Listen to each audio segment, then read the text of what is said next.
各位粉絲、各位朋友嗱，歡迎大家嚟到凌晨空間之法界領航哇！今日咧呢個人係咪熟口熟面啊？呢個啊 Elsa 係人生導師，同埋仲有咩話？你幾個師㗎你？乜嘢啊？人生導師仲有咩師啊？解決師啊？係啦，唔係之前我哋拍咗幾集，喂，不過佢仲有幾集我未出街，唔好意思，真係未得閒出街。咁今日咁啱咧，就上到嚟阿 Katie 老師呢度啦。咁啊當然梗係有古仔講啦。咁啊因為佢上到嚟本身咧就冇預佢拍嘅，係啦，佢坐喺隔離聽嘅啫。點知咧我哋傾下偈咧，原來咧佢之前發生咗一件事咧，都幾特別嘅喎，啊！好啦，俾你講下先啦。Katie 老師啊，唔使介紹啦，係嘛？有介紹唔使介紹啦，係嘛？好，俾你開始，等你講先。好多謝阿祖哥，多謝 Katie 老師。咁咧我今日真係上嚟參觀下啫，客串下係啦。咁咧我突然間阿祖哥就問我：咦 Elsa 你有冇撞過鬼啊？咁我突然間就講：啊，我有見過 UFO。好細個嘅時候，係啊，咁我細個當然嗰時咧就6、7歲啦。咁我以前係住摩星嶺道嘅，同我爹哋媽咪啊、我細佬啊咁樣。咁我好記得咧嗰日咧就係因為我嗰時同我爹哋媽咪就喺同一間房。咁總之佢哋喺一個我喺碌架床啦，我喺上邊。咁佢咧就媽咪喺嗰邊嗰個位置。咁我突然間係凌晨6、7點嗰啲時間，我唔知點解突然間扎醒咗啦。我到而家都好歷歷在目嘅。係。咁我起身，咁我唔知點解咧。突然間感覺，咦，好似有啲嘢喎咁樣，咁我就因為我嗰度有個好大嘅窗喺我嗰個牀頭嗰度，即係望出邊咧就係天空嚟嘅，即係冇任何嘅其他景冇嘢 block 嘅。咁我望出去，我突然間有啲感覺望出去，咁我就見到咧有一嚿灰色嘅嘢嗱，但係嗰陣時細個咧，我嘅視力都好，同埋好近嘅。咁我見到真係有一個灰色嘅，佢又唔係球體嗱，佢唔係氣球喎，咁佢又唔係飛機喎，最奇怪咧。佢停咗喺度，跟住我望住佢，我話啊咁得意，因為細個嗰時6、7歲都懂事咧，即係上緊小學1、2年班已經知咩叫 UFO 咯。我話啊咁似外星人嚟講嗰啲 UFO 嘅，咁我就跟住我都冷靜下先，可能未必係咧咁。咁啊瞓低1秒鐘，唔得再望過，佢仲喺度喎，仲停咗喺嗰度，佢係好奇特咁喺嗰個天空嗰個位置。咁你冇理由冇轉動，又冇引擎，冇嘢，佢無端端可以維持到喺嗰個位唔喐喎。咁跟住我就唔得啦，我就係媽咪啊有 UFO 啊咁樣。咁我媽咪咧本來喺嗰度，咁我做緊嘢啦，跟住佢望出去，係唔係嚟嘅咁樣。但係咧佢咁樣講嘅同時間，佢都望實咗。係喎，咁奇怪嘅。咁但係因為嗰時6、7點好早嘛，佢有一入嚟即係睇下我，咁佢跟住趕住翻工，跟住佢再望，冇嘢嘅，女瞓翻覺啦，唔係嘅。咁但係咧嗰個鏡頭，因為我嗰時嗰間房咧嗰個窗框係好大個，我到而家都好肯定咧。嗰個位置同埋嗰嚿嘢咧係唔係飛機，亦都唔係氣球，係不明嘅飛行物體。咁直至我好大個咧，有一次嗰陣時自己開 talk show 咧，咁我當時嗰個導演咧又係對 UFO 有啲研究，佢同我講Elsa 你有冇啲咩奇遇啊？咁我同佢講下細個我以前喺摩星嶺道咧，我見過UFO。摩星嶺道好多 UFO 嗰啲目擊事件㗎。唔係啩？嗰陣時好細個，但係因為我後尾7、8歲到我就搬走咗，但係都係搬翻南區嗰邊嘅，但係就唔係住摩星嶺道。咁我先知道原來喺我細個嗰陣時候，摩星嶺道係勁多人見到 UFO 咯。但係真係好清楚，即係個窗框就喺嗰度。咁你諗下，我細個2、3次，我真係望咗好耐，嗰時視力好好㗎嘛，係咪？咁我肯定係嗰個係不明飛行物體。佢嗰嚿嘢係實色定係透明？實色嘅，灰色嘅。我仲記得係啦，佢係一嚿圓，跟住再下邊。佢又唔係一個碟，佢總之係一個橢圓咁樣嘅位，但係你冇理由有一嚿嘢可以無端可以黐咗喺個半空嗰度，而佢唔喐㗎嘛？係啊，冇錯。唔喐。係啦，佢一定要你有啲浮動，你浮喺半空嗰度，你有動力㗎嘛？冇理由㗎，係咪？我就諗出原來細個見過 UFO，我而家都記得。咁就合理喎。理論上一啲，就算有時呢個天文台會發射一啲氫氣球上去探測呢個天空嘅溫度啊或者濕度咧，咁嗰樣嘢喐緊咁。即係冇錯，佢係咪停到喺度？真係你好似個畫面咁樣 block 咗喺度就？佢淨係好似係偏咗喺嗰度咁樣咯。總之就唔喐。係啦，因為我係瞓落嚟諗一諗，咦唔對路喎！我再望，我仲記得我唔瞓氣，我再望，佢都仲喺嗰度唔喐。咁我咪即係細個真係雖然唔係好叻啊，但係個物理學常識都話俾我聽，唔會喺嗰個位佢可以唔喐冇動力咁樣停咗喺度噶嘛。係啦，冇可能㗎。喺我哋現今文明社會裏邊所發明嘅嘢，都一定有動力先會飛嘅。你一冇動力咁咪跌咯。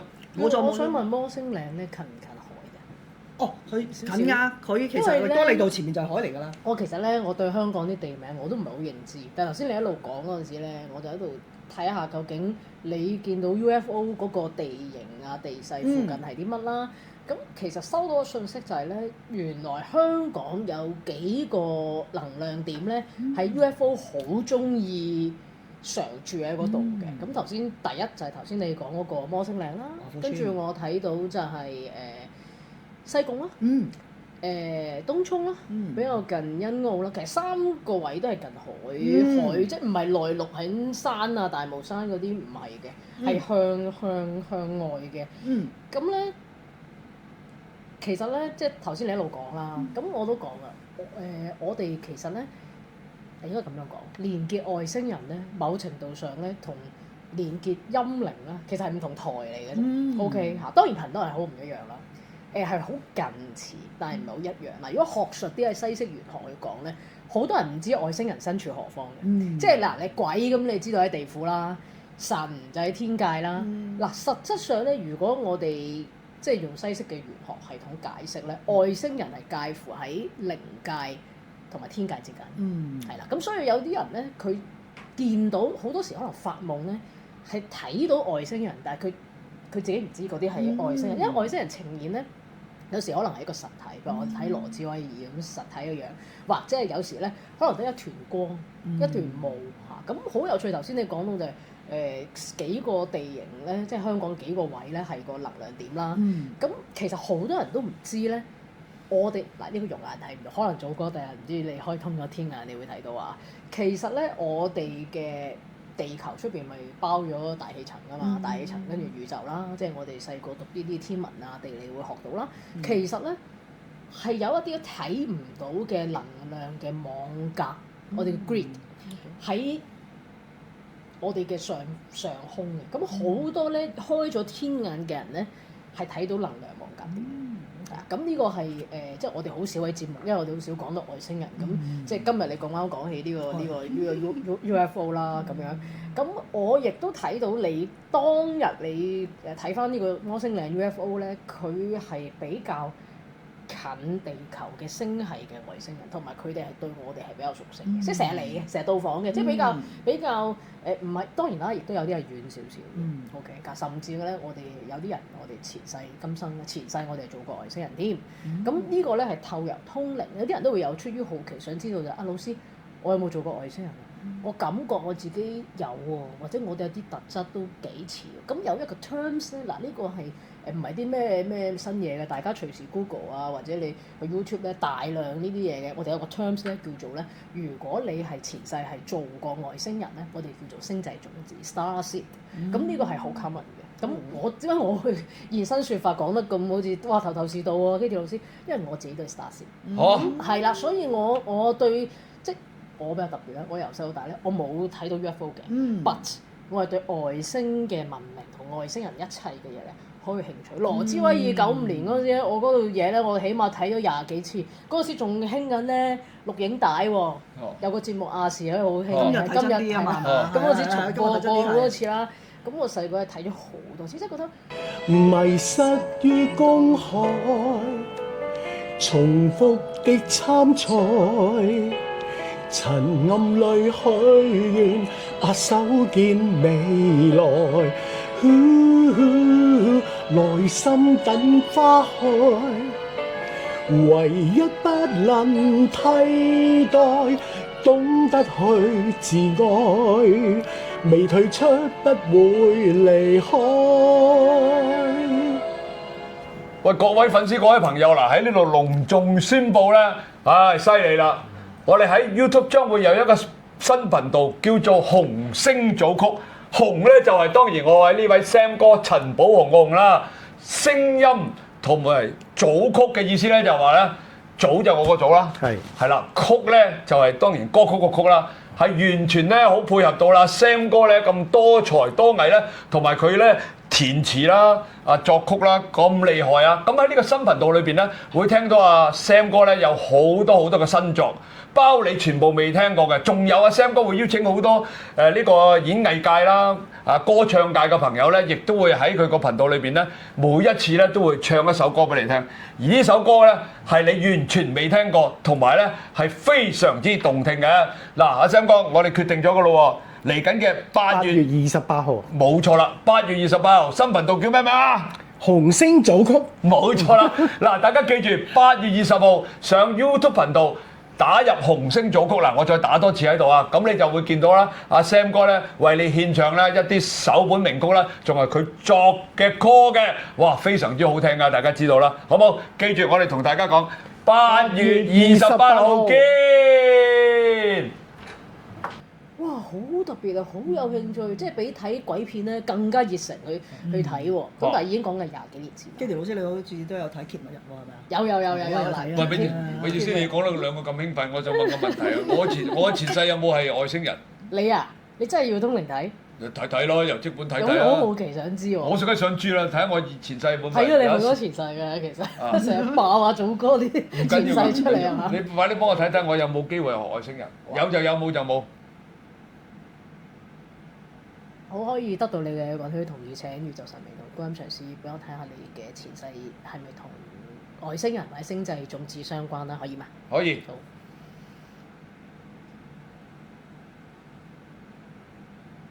哇！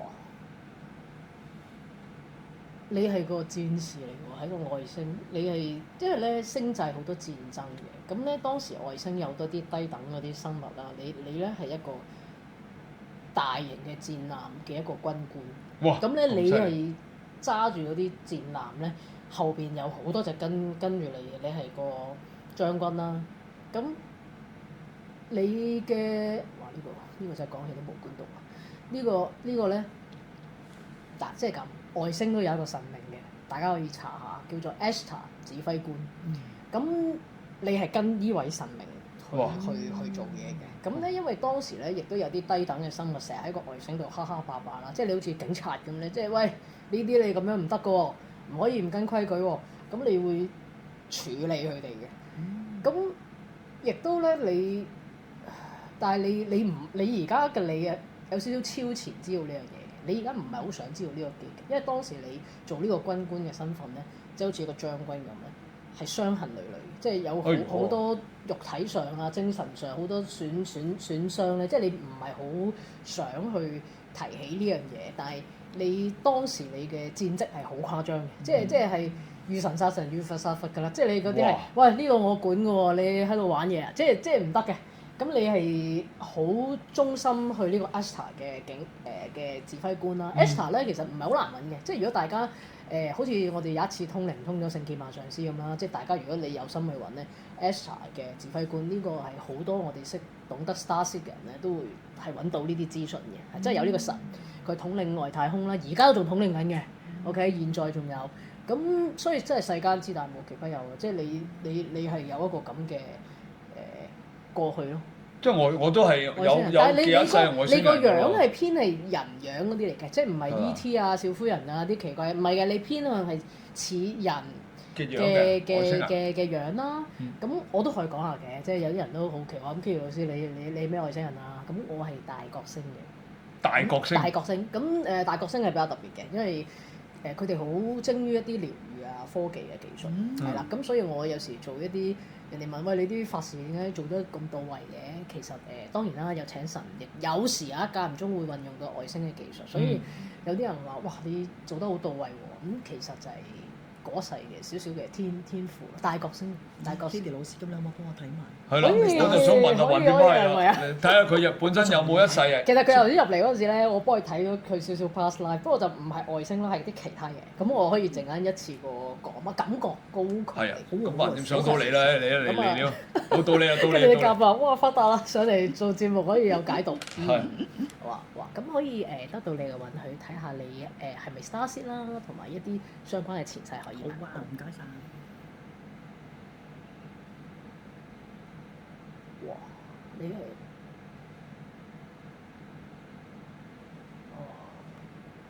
你係仙女星。咁仙女星咧，嗰啲人咧係個個都係好靚嘅，佢哋好注重美感啊，對顏色啊、線條啊，好有佢哋自己獨特嘅觀點嘅。咁同埋佢哋都係好善良啦嚇。咁其實地球咧係幾多仙女星人轉世成為地球係幾多㗎？好多㗎。咁就算喺香港都唔少。即係屬於仙女星係個比較大啲嘅星嚟，同大角星即係比較大家熟知嘅星系啦。咁仙女星咧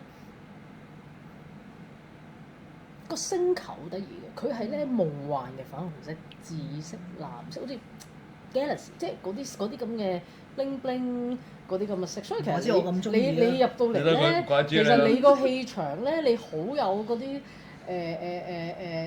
即係又嗱，真係講真啦，粉紅色咧好多人着到，好容易着到好俗氣，但係你冇嘅，你着得係好有個 stylish 啊，即係好有嗰種靈動感啊！啲人覺得我中意粉紅色仲要咧，好似好粉紅咁，大佬。但係其實我除咗做訓練要着到黑古勒骨咧，我平時都係中意啲鮮色嘅。會㗎，同埋你係好特別㗎，你襯啲嘢出嚟咧，無論你襯落人哋度同襯落自己度咧，都係好特別嗰種靚㗎，即係美感嗰度係好好嘅。咁呢個係你嘅過往啦，又做過仙女星人啦，亦都有做過精靈，係啦，即係嚟到地球嘅時候做。精靈咩叫精靈啊？精靈咧就同植物咧係成日都會有一啲連結嘅。咁咧喺我哋遠古嘅時代咧，幾萬年嘅時候咧，精靈同人咧係唔啱嘅。你有冇睇過套童話叫 Tinker Bell 啊？咁就跟住嗰啲人咧有翼嘅，同埋個耳仔又好長。係啦，好細粒嘅啫喎。咁精靈咧好得意嘅，佢哋如果有前世係做過精靈嘅人咧，通常哋比較喜歡獨處同埋安靜，即係唔係咁中意同啲人群。即係當然我哋工作就係同人群接觸啦，但係自己嘅時候佢會中意獨處嘅，係啦 fairies 啦，咁呢個咧係好特別嘅，係啦，咁呢個即係如果有機會我哋可以拍多一集講多少少，因為精靈咧其實啊，如果你嘅靈視力打開咧，我哋有時去公園咧係會睇到精靈。譬如新近我自己搬咗屋啦，咁有時咧喺屋苑嘅會所咧，一行出去個花圃咧，哇好多精靈出嚟喎，咁人哋肉眼睇唔到嘅。但係我自己嘅感覺到，即係我當然我都好開心啦，即係咁，因為佢哋冇惡意，唔係陰靈啦，係精靈 fairies 係地球嘅一個眾生或者傳友，我哋叫傳友啦嚇，咁係好 common。唔係喎，Katie 老師，我上網睇到咧，即係先講翻外星人先啦。佢有好多片咧拍到嗰啲，有啲係名人，有啲唔係名人。佢隻眼突然間會反咗後面，再反翻出嚟嘅喎。蜥蜴人啊嘛，係啊。係啦，又係啦，會咁樣嘅喎，有啲直情。嗰條頸咧，直情轉到去接近超過180度喎，即係佢無意間嘅，即係佢譬如佢拍個賽事咁啦，即係比賽嘅賽事，佢影佢嗰個觀眾棚，咁你知佢啲機好犀利噶嘛，佢特登其實可能佢想聚焦一個靚女，其實即係當係花絮啦，點知就俾佢拍到咧，嗰啲眼咧咁樣反轉嘅喎，跟住無端端個樣咧本身就變成隻怪獸咁樣，一轉，咗又變翻正常人，咁都拍到喎。會㗎，係啊，因為其實我哋係咁樣去講啦。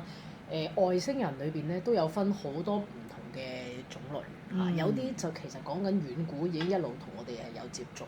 咁而家大家都好關心，究竟我哋而家咁多地球人，其實係咪已經運咗外星人咧？啱啱你講我覺得一定有咯。咁係一定有嘅，係確實係有，因為對佢哋嚟講咧，移形換影換個樣係好容易嘅啫。但係佢哋意識都知自己係外星人嚟。當然啦，係啊。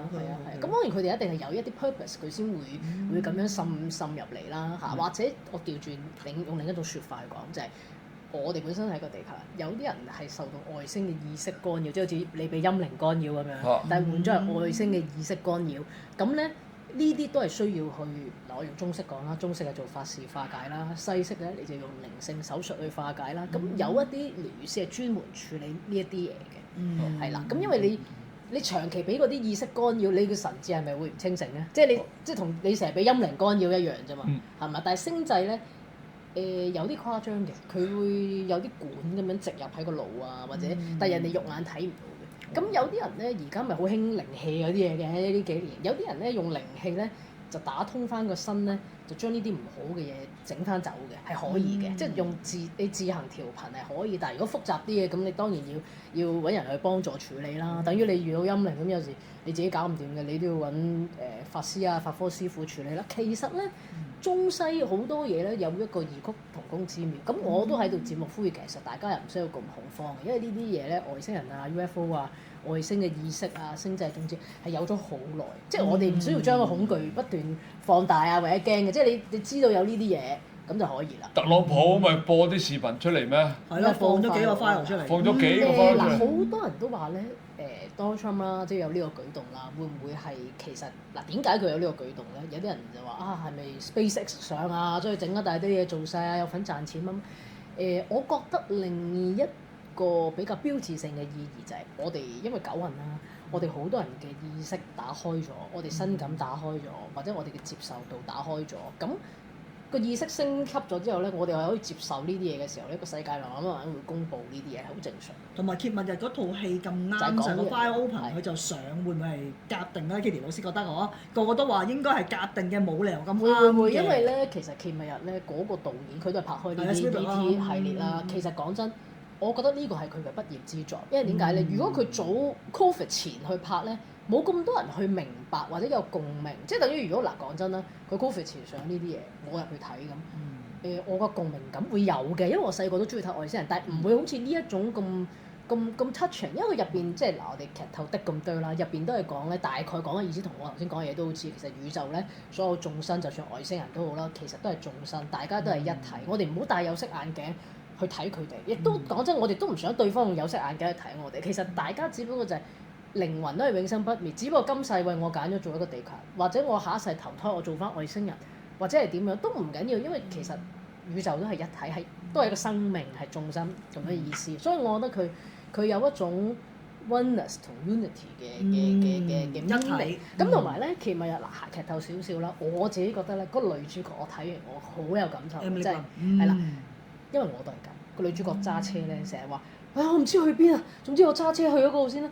咁咧，其實我覺醒之後，我係好長期，我成日做啲嘢都係一種唔知做啲咩，算啦，做咗先啦。即係咧，如果你係一個由細到大係一個好 well plan 啊、好跟 schedule 做嘅人咧，你真係會俾呢啲嘢逼到癲咗嘅。即係你會同埋身邊有啲人覺得你係癲咗。我嗰陣時試過初期學生心靈咧，好多人都覺得哇，你真係喺度胡言亂語，又 UFO 又星際種子又通靈嘟嘟，即係我嗰陣時我都成日都講話，會唔會自己講得太多咧？即係身邊嘅人亦都唔信或者好乜嘢咁，但係我又覺得。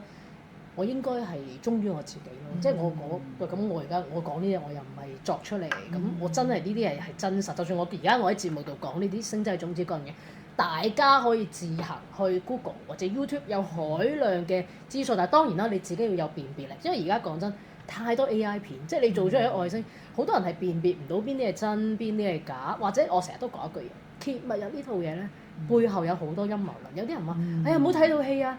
好多啲唔好嘅外星意識洗腦啊！咁我本人驗證確實係冇。但係如果你點解會睇到負面咧？同你本人嘅潛意識係好大關係。即係如果你本身你入邊係個負面嘅濾鏡，咁你睇啲嘢負面。譬如有把刀咁樣，你一睇就係，把刀係危險嘅，會殺人。但係喺我哋尋常人嚟講，佢只係一把刀啫嘛，刀咪攞嚟切下菜啊，有隻早光攞嚟煮下餸啊。其實把刀冇罪嘅喎。OK，咁問題你嘅大腦嘅濾鏡，你點睇呢件事？咁所以揭密呢套戲咧，其實我係睇到好多好深層嘅意思啦，同埋我估唔到佢咁大膽，即係佢將一啲外星嘅我哋叫做外星話啦嚇，其實有個學名嘅叫光語啦，放喺個熒幕。所以我同幾個學生睇啦，今日學生都喺度啦，咁我哋坐喺度睇嘅時候，佢哋話：哇，老師你喺度做咩？我喺度讀緊啊！佢喺度講乜嘢？佢外星話搬入去啊嘛，咁我就試下 connect 下，睇下其實佢想傳遞乜嘢。咁最後同啲學生一齊睇完個電影，大家都有分享翻自己好深刻嘅感受啊！你哋睇到啲咩信息啊？老師，我睇到呢啲，我覺得係好 touch 到我。咁亦都而家終於有部電影可以標誌住咧，地球越嚟越多人嘅意識覺醒，同埋我哋真係醒啦，同埋我哋越嚟越多人，即係祖哥成日講，我做真實嘅自己，我做真實嘅自己。其實我講通靈都唔怕，咁我唔係人係咪？我講呢啲嘢就係其實係個 truth，somehow is a truth。只不過好多人喺佢嘅世界裏邊，從來冇接觸過呢個 truth，冇接觸過呢個真相，你咪唔覺得呢個係真相咯？但係你有冇諗過何謂真相？所以呢個係一個我覺得係好即係好令我反思咗好多。跟住老師，我想請教下咧，譬如我同祖哥，你睇到我哋本身係 Starseed 啫，我哋點樣可以將呢啲嘅正面嘅嘢咧，或者可以發揮喺今次呢個人生度？其實好多時你哋係用咗自己唔知，一路有用緊嘅，即係只不過而家我告知你啊，你有呢樣嘢，你更加 alert，即係你個腦更 aware。咁啊 Kitty 老師話過我係，我對啲美感啊、美觀啊，其實我就係咁噶啦，咁我只會將呢樣嘢分享，我中意分享出去，其實冇問題㗎。所以我成日都講，知道自己嘅前世今生。其實我節目講過好多次，絕不是為咗係放大恐懼或者淨係好奇，其實係一個你探索自己一個好好嘅工具，俾我知道，原來我過往我嘅你嘅過往唔代表你嘅全部喎。因為我成日都講，我哋要做當下最好嘅自己，最高版本嘅自己，所以呢個係先係個真正嘅核心。但係 OK 嘅，其實你哋可能係已經一路有運用緊，但係其實可能隨住就係你一路而家越嚟越多 UFO file 會公佈出嚟啦，越嚟越多揭密日啦。其實揭密日呢套戲咧係激活好多人嘅 DNA， 令到佢醒啊！即係有啲人睇嘅嘢唔一樣。我頭先我講可能有啲人睇負面，但係佢哋自己會反思外星人係咪真係用負面咧？係咪啊？譬如我咁，我以前都係同小灰人咁，我都唔係好中意睇小灰人，我覺得 E.T. 都有啲核突喎，但係都好好奇，好中意睇，係因為好奇嗰件事。但係 personally， 我覺得小灰人係好肉酸嘅。但後尾當然我都揾翻啦，我自己前世同小灰人都有啲淵源。咁我處理咗之後，我就覺得我唔再需要戴呢個有色嘅眼鏡同有色嘅濾鏡看待呢個世界。基迪老師最近我睇到個視頻啦，突然間又諗起，佢哋有人咁講啊，佢話小灰人咧係嚟自於未來嘅地球人喎，你覺得呢個即係？我覺得就唔係啦，因為其實係另一種品種啦。咁當然你話有冇地球人同小灰人混血，呢個亦唔排除，因為好多時都會有 hybrid。But 我哋其實反而我調翻轉講咯，地球係好少純種嘅地球人啦，我哋好多都係外星嘅混血。咁我過往喺開我呢間西式嘅靈學嘅中心啦，即係其實我係做過海量咁多星際種子嘅解讀，非常多，好多人係好有興趣想知道，但係知道佢外星嘅天賦有頭先你咪個問題問得好好，但係亦都係有可以運用到喺呢一個人生話，呢一世。即係其實大家好想知，我唔係淨係好奇想知，我想知嗰啲嘢係咪可以用到我個人生，幫到我人生？呢個先係個 point。佢哋點解想嚟做解讀咯？祖哥好似諗好多嘢咁我哋。唔係喎，我覺得大將軍。聽落即係我唔明點解，即係我唔明點解咧？因為佢點解咧？即係我哋大家知我接觸好多嗰啲，好似 Katie 老師啊、中啊、西啊嗰啲好多㗎啦。佢哋好似阿 Katie 老師咁，成日都我叫佢成日都幫我解讀啊。第一咧就最緊要唔使俾錢啦，係嘛？好緊要啊呢個啊。咁啊要俾錢好貴㗎嘛係嘛？咁啊好啦，唔使俾錢啦。咁好多啲風水命理啊、奇門遁甲啊、紫微斗數啊、六壬啊、神達，總之基本上都同我睇過晒。咁我哋所講嘅呢輪所講嘅嘢咧，全部都係正面嘢嚟。即係你會點叻點好點叻點好，嗰陣拗晒頭。咁你一個人，我當你撐我鞋啊；兩個人，我當你同我 friend 啦；三個人，我當你睇咗我頻道唔敢得罪我啫。咁十幾廿人㗎嘛。咁點解會全部都係同即係差唔多嘅？你個個講啲嘢都，即係咪正面啦、正能量啦、發展好啦、各 whatever 啦。咁我就諗啊，我就所以今集點解要揾阿 Katie 老師講一講呢個外星人？其實你會唔會就係話，因為本身我係有外星人嘅種子，而喺我咁多世裏邊發生咗咁多嘢，就係因為嚟自外星人嘅種子而去產生咗咁多不可思議嘅嘢咧。你嘅角色其實係一個橋梁咯，即係好多高維外星嘅智慧、天界嘅智慧、人間而家我哋人間嘅智慧，我哋慢慢開始甦醒，始終都係需要有條橋梁，有人帶落嚟。咁你唔做個平台，咁你啲人點樣將呢啲智慧或者個橋梁帶落嚟？咁你通靈嘅 purpose 就係咁咯，將天界嘢傳落嚟喺個人間。咁而家其實係啦，而家其實我哋做講真啦節目，我唔知有幾多人真係聽得懂、聽得明，或者有啲人真係哇好新鮮喎，從未聽過。但係我所講嘅，我只係想有少少似揭密日咁，我而家所講嘅只係你哋而家當刻最需要知咯。而冇緣嘅人其實係嚟唔到我哋嘅頻道，亦都係聽唔到，或者你聽完你都覺得，你都係吹水嘅啫。咁每個人嘅接收唔一樣㗎嘛。咁但係佢需要聽到嘅人，其實佢已經係 ready 咯。呢個係已經安排咗時間先係咁樣去設定。其實我都話阿祖哥個靈感間，你喺 Covid 前係絕冇可能做到呢個頻道。因為嗰啲嘢因緣未齊啊，樣嘢係真係 Covid 經過咗，包括我呢間中心都係講真，我開嘅時候正值 Covid，個個都話：哇，你好大膽喎，做咁多投資做呢啲嘢，前無古人冇人做過。喂，我本業做金融嘅喎，喂你冇啦做呢啲嘢，完全都唔關事，仲要拎一嚿錢出嚟，唔知賺定蝕。我就好似個 driver 咁啊，當時好似揭密個女主角，唔 Q 知啊。就做住先啦，我就係要做㗎啦。好多人話俾我聽，我嘅天命就係我要教書，我要做啊。咁其實講真啦，我唔知呢個太扭向邊嘅，我亦都唔知條路係點。即係衰啲講，可能會跌入懸崖嘅喎，即係全部 total loss 係咪？咁但係後尾我發覺上天俾我嘅恩典係好大，真係冇跌落懸崖，不特止嗰條路好多貴人出嚟幫我越鋪越平坦，越鋪越平，越鋪越平。初期咧有時就成日見到個山，好似話要撞落去個山洞度。又撞唔到喎，又一路嚟，跟住越嚟越多學生行，一路咁，因為當然啲學生都有同我有約定，咁一路嚟，咁係好神奇啊！呢樣嘢真係好神奇，真係冇諗過係會咁樣。其實呢啲咪我覺得同呢個外星人有關，因為有個外星嘅種子喺度。咁啊，我哋有個力量。因為我哋中國人咧成日講中式，可能有機會就係其實唔係中式，即係我個感覺啊。即係你有好多嘢，你話因為中式咧係講嗰樣嘢係同你而家講嗰樣嘢係唔同。中式咧，我成日呢個同個文化有啲關係嘅，即係中式有時咧，我哋始終集體意識有一樣嘢，我真係有喺節目度講，成日都話講得太多遭天譴。嗱，其實真係唔係咁嘅，唔係講得太多會遭天譴，即係喺西方嘅玄學咧冇呢啲嘢嘅。西方好簡單，我去做一個 reading，OK，咁你個對方俾咗錢或者有能量嘅交換，咁你咪有呢樣嘢，好簡單，唔會話。你講泄露太多天機遭天譴，即係唔會有呢樣嘢，或者係中式通常都係好隱晦，講啲唔講啲。嗱，你嘟年咧有大劫，嘟咩劫咧又唔講，咁嗰個劫可唔可以避咧又唔講。個中式嘅個體系係咁噶嘛。係啦，咁冇辦法。係咁㗎，個學翻嚟都係咁㗎啦。同個文化有關嘅，呢個冇講話好唔好。即係冇得好唔好㗎。其實你等於好似中醫咁啫嘛，中醫望聞問切，人哋個體系就係咁樣。但係西醫唔係啊嘛，西醫好清楚話俾你聽，喂，你個頭。邊度頭痛，邊度發炎？你食咩 Panadol？你食唔食係咪？咁但係其實冇問題㗎，因為喺醫學上，如果我想好嘅，我睇中西醫冇問題。你法科上，你中西玄學一齊做冇問題㗎。我而家成日啲人都問我，喂，我又做法事，又做啲其他嘢，可唔可以？我話冇問題㗎，其實對你好都係可以做。我都係咁講嘅，其實。係喎，喂，其實係冇問題㗎。你頭先講到好個 point 喎，我做咗凌晨空間咁耐咧，會唔會遭天譴啊？咩？我成日俾人問嗰啲問題啊！你哋會唔會擔當唔起啊？會唔會講得太多啊？孭唔到啊？會唔會呢啲啊？基條老師。